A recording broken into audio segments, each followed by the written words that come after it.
All right.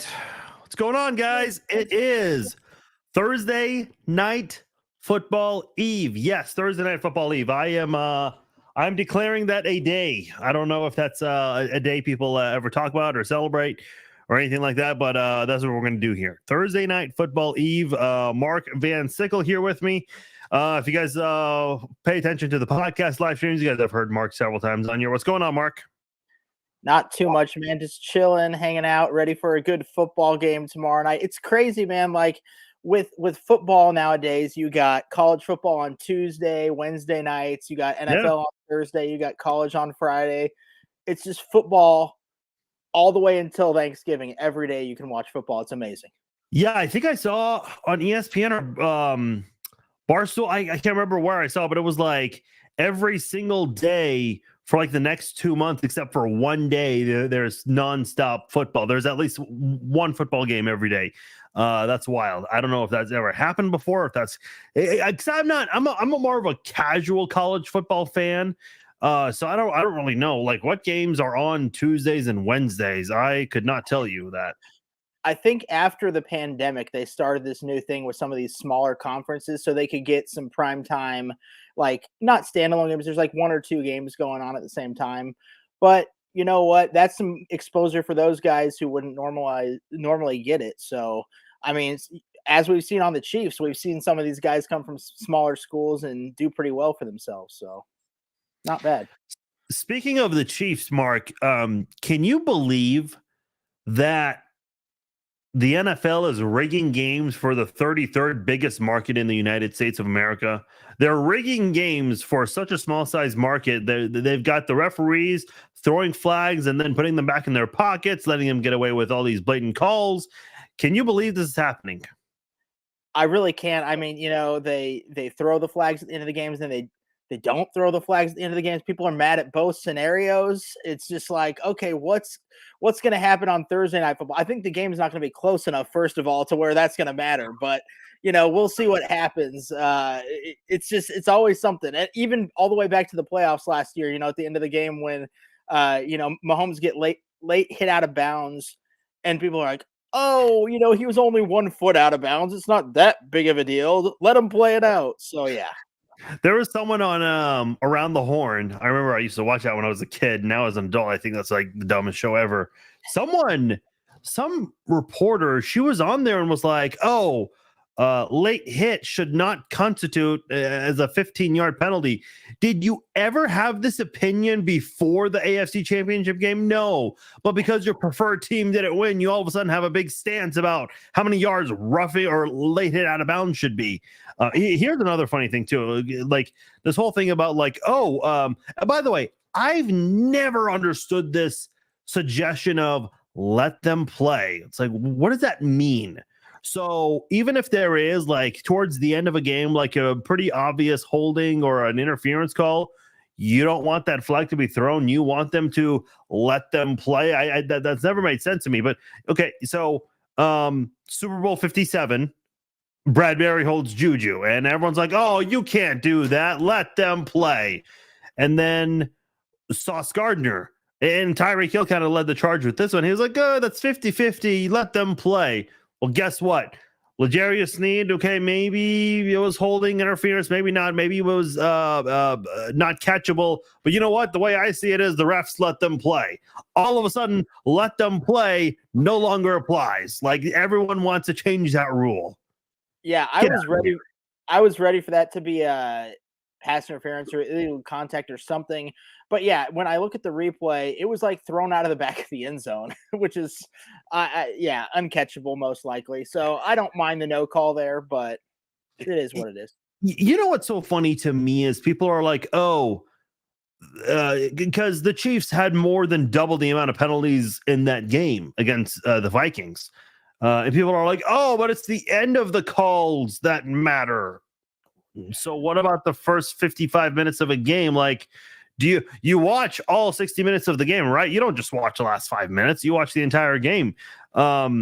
It's just interesting to me, like how people are trying to pick apart the Chiefs and when these penalties happen, when they matter, when they don't matter. I get every single time people brought up the Jets game, I would post a screenshot. I had this little collage of like the 3 blatant penalties that kind of screwed the Chiefs. The horse collar, the face mask at the 1 yard line when they called it in the end zone, and there was another one I can't remember. And I posted those screenshots, and as natural, and that's just as well as I do, on the internet, it turns into a name calling fest. People can't have a logical conversation after that. They don't like that you're spewing facts at them. The only actual response I get is, well, that wasn't the end of the game. It's like, yeah, I mean, 9 points, not a big deal. Middle of the game, I mean, who cares? If it happened to the Chiefs, who gives a fuck? Yeah, it's ridiculous. You got to play the full 60 out, and whether it's in the 2-minute warning before halftime, after halftime, it doesn't matter. It's all a part of the game. So yeah, when you see the Chiefs have 10 penalties and the Vikings have 4, that's what happened. It was a close game and came down to the Chiefs being better. Hold on, are you a UFC fan by chance? I watch it some, but I'm not well versed in it. Do you know the fighter Dominic Cruz? Mm-hmm. So Dominic Cruz fought, I think it was Henry Cejudo. This was during the thick of the pandemic where they didn't have crowds, and he was fighting for the bantamweight title. And I think there was some big controversy because in the first round, Dominic Cruz got knocked down, and with 5 seconds left, 4 seconds left, very close to, we're talking the final couple seconds of the first round, the referee stops the fight, and Dominic Cruz is throwing this big fit about, there was only a couple seconds left. It's like, man, it doesn't matter if there's 1 second left or 4 minutes and 59 seconds left in a round. If you get knocked down, or if you're getting, brutal TKO shots, you're out. You're done, and the referee has got to stop the fight. It's kind of the same thing here. And listen, I don't disagree that there is inconsistency in the NFL. Guess who was talking about that the week of the Super Bowl? Me. I was on here criticizing Roger Goodell for how much he defended officiating, and called it, I think he said it's the best it's ever been in the league. Yet, when I was trying to get people to, I don't want to say revolt, but when I was trying to get people to say, hey, look, the commissioner is just basically giving the middle finger to everybody, everyone laughed. And now those same people are complaining. It's just funny how officiating works, man. People are always going to complain when a call doesn't go in their favor. And when things do go in their favor, it happens. Who cares? It's funny to me. The biggest one that off the top of my head is, it was a few years ago now. It was the Saints and I want to say the Rams, maybe. There was a pass interference that they did not call. This guy basically got tackled. They didn't call it. And then they changed the rule that you could review pass interference for 1 season. And then I think they took that away. So I don't hate the challenge flag on maybe a penalty here and there, maybe 1 per game. I would bring that back. I'm not. Yeah, I agree. I hate that. I would be fine with that. But I mean, the refs are going to call what they call. Sometimes they miss them. Sometimes they get them right. It's a tough job. I'm not going to hate them for it. So, yeah, you're talking about that NFC title game, right? Yeah. I still remember the Saints owner, their fan base, and the national media. Oh, how dare they screw the Saints over and not call pass interference? Well, in that same game, the Saints got away with yanking Jared Goff's face mask. And by the way, what happened? They won the overtime coin toss. Mark, you know the rule, right? If you win the coin toss for overtime, you win the game. But at least back then. Yeah. And Drew Brees, of course, there was a pick, and they're still blaming the officiating in that way. And look, I agree. That was a blatantly missed call. And this is the thing. I agree. I think we should be able to review those kinds of things. Maybe, if they don't want to allow reviewing them, why not just add more refs? I've been a big advocate for this for a very long time. I mean, you have seven referee, or not all referees, 1 referee and 6 officials, right? I think that's the proper term on the field at once. I think that number needs to extend to 9 or 10. I think 7 is not enough. Maybe I'm overthinking it. I wouldn't hate that. I hadn't really thought about that before, but if you can get more bodies, I guess the only thing would be, do you have enough good officiating crews to be able to do that? Can you throw in, 3 more in each NFL game and still have a good, consistent crew? That would be the only thing that you'd have to look into, make sure that everybody is on the same page and a good enough ref to be able to do that. Yeah. All right, man. I think we've talked a lot enough about that. I do want to get your thoughts on tomorrow night. But before we do that, Mark, how old are your kids, by the way? I have an 11 and an 8-year-old, and then a baby on the way in December. Yes, that's right. Congratulations to you and your family on that. Now, your 8-year-old, when is her birthday? Her birthday is at the end of July. Okay, so she was barely born the last time the Broncos beat the Chiefs. Is my math right? That is right. That is right. She has only seen the Broncos, and she wasn't even old enough to really know. Yeah. But yeah, she was a very small baby the last time that I think it was Jamal Charles fumbled and the Chiefs lost. They should have won that game, I think. Yeah. But that was the last time, and that was she was just a couple months old at that point. So that's crazy. Did you know, Mark, the last time the Broncos beat the Chiefs, Tony Romo was still playing in the NFL? I didn't realize that. I did not. That's incredible, though. Colin Kaepernick was still playing in the NFL. That makes sense. Pat McAfee was still playing. Barack Obama was the president. The Nintendo Switch had not come out yet. Disney Plus had not been around. Donald Trump hadn't kicked off his campaign for presidency yet. I saw that earlier. Oh, right. I think that'd be too late to not do that. Okay, I'll take your word for it. I had a big list. Oh, you know who else did not exist? The Vegas Golden Knights did not exist in 2015. Nor did the Seattle Kraken. By the way, you're a Kraken fan, right? Yes. I hang my head in shame. Did you watch the game last night? I watched the first period and then I was out. The game started late anyway, and then it was 45 minutes delayed because of the celebration. So yeah, I saw the first period, and then I'm like, I'm out. Vegas is gonna win. It's fine. Dude, I want to tell you the definition of pain, because if this DraftKings app will work, because I bet on the game last night. Oh yeah. Yeah. I bet on Marchessault to score. Jack Eichel to score. Yes. McCann to score.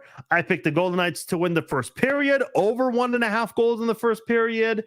The only two things I had a 9 play parlay there. The only two things I did not get: the Golden Knights score last and over 5.5 goals. I just needed a Golden Knights goal in the end. That's all I needed. Or a Kraken goal, because I needed one more Kraken goal to win my parlay. I had both teams scoring 2 or more goals. I had the Eichel goal and the Marchessault goal like you. And that was it. I just needed the one thing to happen. It didn't work out for me. But that's how betting goes sometimes. Yeah, I'm just, because this is my first year like really into that stuff, and you and I have been texting a lot about that the past couple of weeks. I know you do a betting podcast, and I'll let you plug that in a moment. But man, I've been like badgering you for like advice and all this shit, because some of this stuff is a little new to me. Man, like hockey is kind of tough. Like, to pick 3 players that you really think will score is honestly harder than predicting who's going to score touchdowns on Sundays. Mm-hmm. That's that definitely made it interesting. How can people check out your betting podcasts? Yeah, you can go to iTunes, Spotify, whatever. You can search for College Pick'em Program. That's the college football betting show I do on Saturday mornings at 7 a.m. On KCMO Talk Radio. We are now, actually not yet, this is breaking news here. It's been put on social media. Wait, hold on. You are breaking news on this live stream. Breaking news for this live stream for anybody looking right now. At midnight tonight, our station that is on 710 AM in Kansas City right now will also be on 95.7 FM from here going forward. So that is big breaking news. It got posted on social media about 4 o'clock today on the Facebook page. So I'm like, all right, if they're talking about it on the Facebook page, I'm going to go ahead and talk about it right now. Well, there you go. Okay, great So stuff. 95.7, that's the vibe, right? it is the vibe is now up at 107.3 FM if you're into Oh, that okay. kind of music. So yeah, it's still the pop station. They just moved up the dial. And we're right there, 95.7 for talk radio now. Yeah, I do the College Pick'em show on Saturday mornings at 7 a.m. And then I do the NFL, what I call Sunday Sharp show. And that is at 1:30 in the afternoon on Saturdays. And then it re-airs at 7 a.m. on Sundays for people that want to listen to it Sunday morning. You can hear it on the podcast too. Like I said, you can get it on Spotify, Apple, iTunes, wherever you get your podcasts, College Pick'em program, or Sunday Sharps. You can find either of them there. All right, good stuff. Yeah, it's funny. So the name of the, and I please correct me if I have his name wrong. The morning show host, Pete Mundo, is that right? Pete Mundo, yeah. Mundo. Okay, I'm sorry. Yeah, it's funny. Because you were telling me about the station and everything you do, and I was like, yeah, I'll check it out sometime. It's funny because a few weeks before you and I even talked about that, I actually went on Apple, of all things, when the Jackson Mahomes video came out, I actually searched Jackson Mahomes just to see what people were saying on podcasts. And so one of the people I listened to was Pete Mundo. Mundo or Mundo? Mundo, yeah. Mundo. Okay, Mundo. I'll get it right now. So I'm listening to Pete Mundo, and he's talking about all of this. I'm like, oh, yeah, this guy's got some good points. And a few weeks later, after you and I talked, I said I would check out 710. And I'm listening. I'm like, oh, this is the guy who was talking about Jackson Mahomes a few weeks ago. So I had heard him before. Yeah, I like the station. I enjoy it. I try to rotate that with I'm not a big fan of local radio, especially the sports stations. I think the only, I prefer A10 by far. And I think Soren is maybe like the only notable host we have in this town. I think Jason Anderson is good as well, but man, in general, just like local sports radio is not very good. The news stations are far better than the sports stations, in my opinion. When it comes to the sports stuff, I always listen to like the national stuff because I got Sirius XM. But yeah, I definitely try to tune in from time to time. Typically on Fridays. This week it's a Thursday game, but on Fridays, during one of our segments they call Buy, Sell, Hold, he always asks me for my Chiefs parlay as the last buy, sell, hold. And so I usually give him my 10-way Chiefs parlay, and he's like, sell, or if he likes it, he's like, I'm buying it. So it's a fun segment. I am gonna have to tune into that for sure. How are you feeling about tomorrow night? Do you have any bets you wanna share you're putting out there for the game? I haven't put anything together yet. Off the top of my head, I'm leaning into Pacheco in this game because Denver has not fared well against running backs this season. I've been doing some research leading up to it. I haven't made any bets yet, but man, I'm going to look at Pacheco probably getting 80 plus yards rushing. I think the over-under is at 74.5 last I checked. So I would say over on that number for Pacheco. I'm going to go Pacheco touchdown probably as well. They give up a lot of touchdowns on the ground. I always like a Travis Kelce touchdown, but at the same time, he's a little bit dinged up, even though he did get the touchdown last week in the second half, especially if the Chiefs get up early in this game. Maybe if they want to preserve Kelce, maybe they'll pull him out in the second half. So Kelce and the yards, I'd probably stay away from. Maybe he'll get a touchdown still. But I've been looking into some different props lately. Like last week, I had Butker over 2.5 extra points. That seems like a good one if you can get Butker at over 2.5 extra points. They usually score 3 touchdowns in a game. McDuffie, I had getting 4.5 total tackles. That's solo or assisted tackles. That one hit last week. So you can find little stuff like that and make a nice parlay out of it. Yeah, I'm just feeling a lot of unders on this one because Mahomes, I'm looking at it right now. Mahomes over under 268.5 yards. Where is Kelce's receiving yards? I can't imagine it's too high. Since he's on the injury report, they might not have him listed yet. They'll probably wait. They have it at 66.5. Okay. So that's what they have. Oh my God. It's a really easy bet to make. Marvin Mims, they have it at place at 17.5. Really? Yeah. That I just feel like is like the easiest over ever. There's sometimes I got one a couple weeks ago. If you get it early in the week, sometimes they take it down later in the week. But I got Justin Watson over 7.5 receiving yards. So that's basically just one catch for Justin Yeah, Watson. that's one catch. Yeah, that's got it. Especially like Justin Watson has been your primary wide receiver. I mean, Travis Kelce just moved ahead of him in receiving yards, but Justin Watson's been the guy. Like his yard per catch average is astronomically high. And by the way, to back you up, I was listening to Jeff Legwold. I don't know if you're familiar with his work. He does a lot of great stuff for ESPN and also for Pro Football Writers of America. He was on Sirius XM NFL Radio this evening, and he was talking about how Pacheco might be the key guy for the Chiefs in this game. So yeah, I think you're onto something about the Pacheco stat there. There's a good chance he could have a big game, I think. And by the way, like I was doing the podcast last night, Mark. It's so hard for me to predict like who's gonna have the big game because the Broncos are terrible in every defensive category. Like remember the Gunther Cunningham and the Greg Robinson defenses in Kansas City? This is far worse than that. This is like really, really atrocious defense, which is crazy because that was the strength of theirs last year. Yeah, I couldn't. This year, it was like, all right, they got Sean Payton as head coach. They're going to turn Russell Wilson around.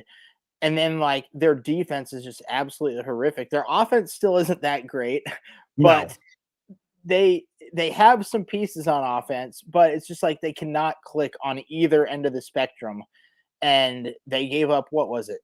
2 weeks ago, they gave up 70 points to the Dolphins.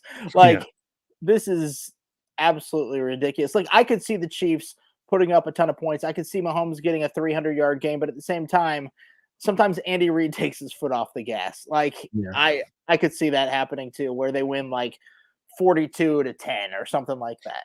I do think it's going to be a big one, though.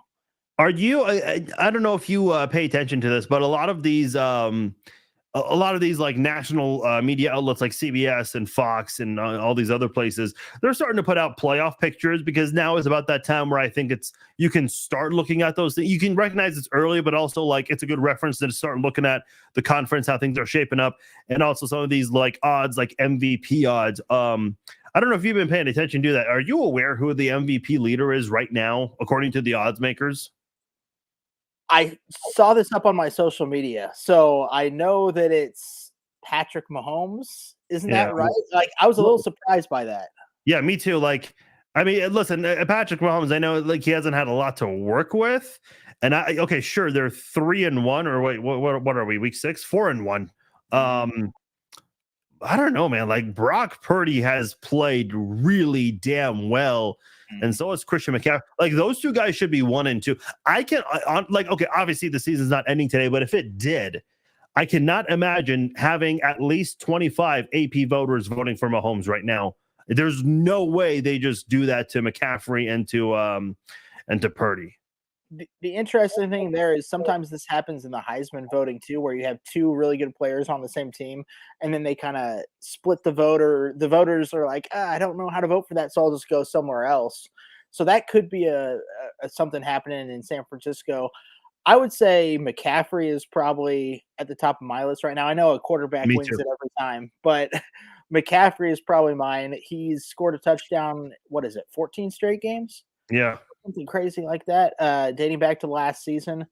And yeah, the Niners just look like an amazing team with him. And I mean, Purdy's been excellent as well. I'm not trying to take away anything from him, but when you have a guy like McCaffrey back there, who's basically a wide receiver too, it's a good time for the San Francisco 49ers. Now, I will say, Mahomes, if he comes on the second half of the season and they just keep winning, I could see him winning back-to-back MVPs.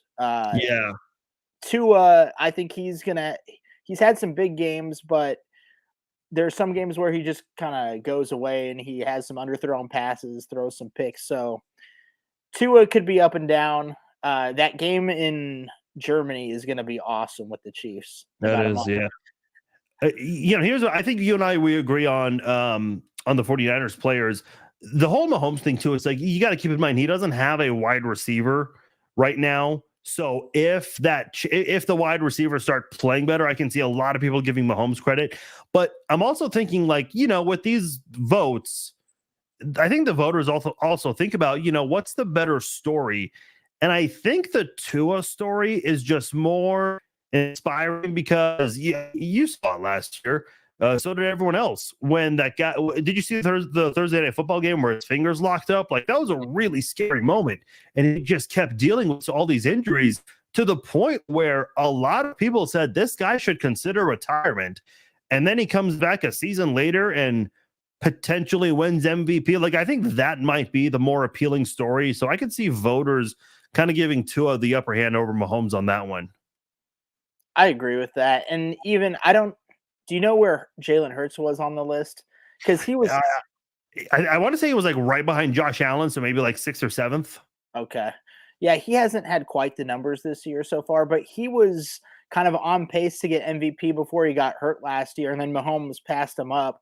So I could see some people if the Eagles keep remaining undefeated and he starts playing better as the season goes along and getting more touchdowns, I could see Hurts climbing up there too. Yeah. Here's the odds list from Fox Sports. I'll put it up right now. So oh no, I lied. I was wrong. Hurts is much higher. He's at number 3. Josh Allen, so Tua was the front runner 2 weeks ago, and then Allen was the front runner last week, and now it's Mahomes. I'm a little surprised about Justin Herbert. I mean, I think he's played well, but the Chargers as a team have not. Mm-hmm. Yeah, so I guess Lamar Jackson, they absolutely stunk last week. Couldn't put up any points, but I guess he had one of the highest PFF ratings for quarterbacks last week, even though they couldn't score any points. So it's kind of interesting there. It seems like the Ravens and even the Chargers just always have some crazy injuries that they can never overcome. I just thought of this. I think part of it is also projection. Maybe they think Mahomes will pick it up. I don't know. I'm just speculating on that part there. Yeah, and I think Mahomes is on pace for his most rushing yards in his career, which, they kind of like that. You see Jalen Hurts doing it. You see Lamar Jackson doing it. I don't think Herbert does it as much, but that's something that you can see as well.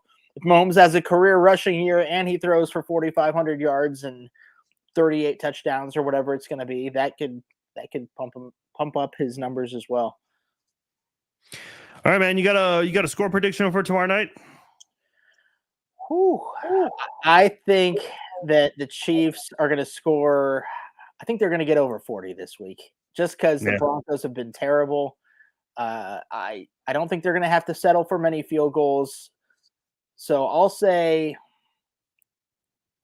Chiefs 45, Broncos 10.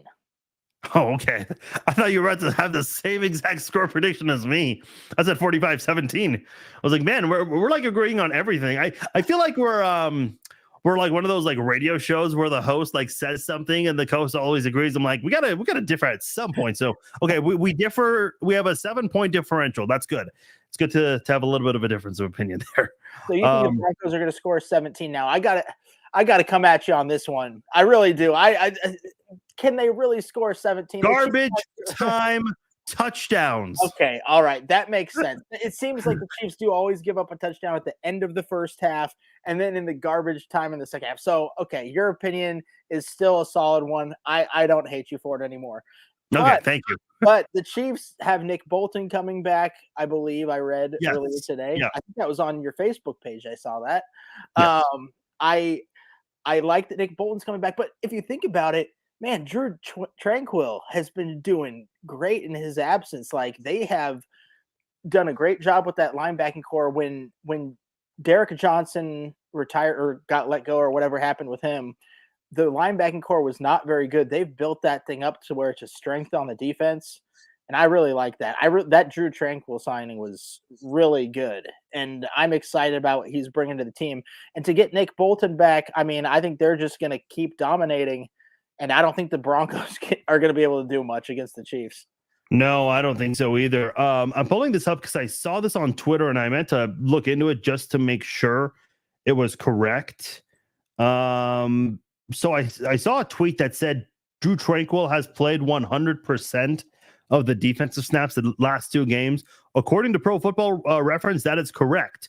The Chiefs had 59 snaps, or Drew Tranquill. Well, the Chiefs defense and Drew Tranquill had 59 snaps, and last week 72 snaps. So kind of a big difference there. But Drew Tranquill has played every single defensive snap the last 2 weeks. And the idea I saw out there was that the Chiefs need to keep this going. I don't know how they do that with Nick Bolton coming back. I imagine there could be ways to at least keep it close to 100%. But man, someone was mentioning too, like the Chargers defense has declined, whereas the Chiefs defense has gone up. And I don't think Drew Tranquill is like the sole reason for this, but I think he's a huge reason for it. And I know the Chiefs did not have a lot of offseason signings because of cap restrictions, the focus on Chris Jones and DeAndre Hopkins. But man, I'm really glad they got Drew Tranquill. I mean, if you had very few signings this offseason, I suppose that was a good one to have for sure. Yeah, that was a really good signing. I didn't know too much about him just because he wasn't a huge name around the NFL. And I guess other teams, I mean, he didn't get paid that much by the Chiefs. Like, I feel like they got a good deal on him. So I don't know if he's going to want to stick around another year. He'll probably get paid more to go somewhere else, but if they can keep him around, he's not too old, I don't think. I think he's still right around his prime. So you got Nick Bolton that's probably going to need to be paid at some point soon as well. Willie Gay, that's going to be an interesting situation. Yeah, Willie Gay is going to be a very interesting one. And by the way, Drew Tranquill turned 28 back in August. So yeah, he's still got a couple more good years left in him. So yeah, I like what they're doing on defense. I really do. They haven't allowed more than 2 touchdowns in a game yet on the defensive side. So that's correct. Keep that going. If they do that the rest of the season, they're winning out. Oh boy, I mean, like all of the people who are shitting on the Chiefs, like especially Mahomes, are like, oh, Mahomes needs a defense to bail him out. Well, he's done it for 5 years. I think it's okay for 5 games the defense to bail him out this time. Like that's totally fine by me. Oh yeah, and when the offense starts clicking, it's going to be like unstoppable Chiefs, which we haven't seen yet. This is like any of Mahomes' years, we have never seen it where both sides of the ball are clicking really at the same time. So yeah, this is that's something to keep an eye on the second half of the season, as the schedule does get tougher in the second half of the season. So that's going to be something to watch. Yeah, it really does.